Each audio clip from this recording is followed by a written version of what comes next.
For what purpose does the gentlewoman from Hawaii rise? Gentlewoman's recognized for 5 minutes. Madam Chair, I rise today in opposition to the two bills before the House, H.R. 2250 and H.R. 2681. There's an old saying, the people have spoken. The people spoke clearly back in 1990. They said, we want cleaner air and healthier communities. So President George H.W. Bush proposed changes to strengthen the Clean Air Act. The legislation to carry out these changes was introduced by a coalition of 22 senators from both sides of the aisle, Democrats and Republicans.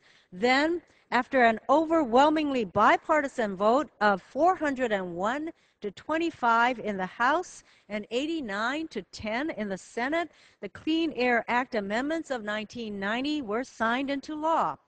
That was 21 years ago that these updates to the Clean Air Act were enacted. The law required acid rain, urban air pollution, and toxic air emissions to be combated by reducing the release of 189 poisonous pollutants. The deadline for implementing these changes was 2000. 11 years later, the people of Hawaii and the United States are asking for the certainty that they were promised, the certainty that by 2000, their air, our air, would be on the path to being cleaner. We've heard the arguments against these regulations before. They're too expensive, they'll kill jobs. We've heard the same arguments for years. However, since the passage of the Clean Air Act 40 years ago, our nation's economy has grown 200%. When acid rain regulations were proposed after the 1990 law was enacted, industry claimed that it would cost $7.5 billion to comply and tens of thousands of jobs. But we know that that was not what happened. Instead, our economy added 21 million jobs and had the longest running expansion in our nation's history. Recent surveys also show the biggest challenge facing small businesses today isn't regulation. The biggest challenge is that consumer demand for products and services is low.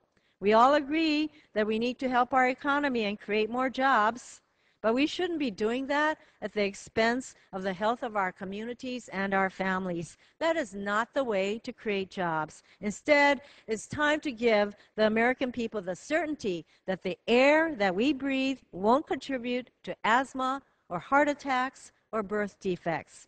And it's time to give American people the certainty that when they speak, as they did in 1990, their government will carry out their will. So enough is enough.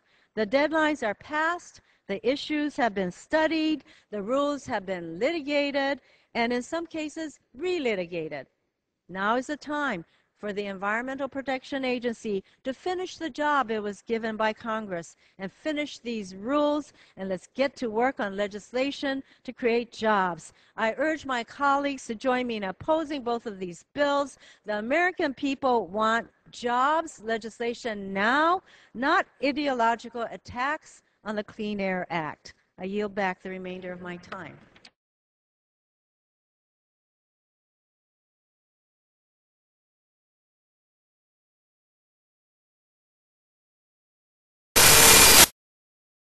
Rules have rules have rules have rules have rules have rules have rules have rules have rules have rules have rules have rules have rules have rules have rules have rules have rules have rules have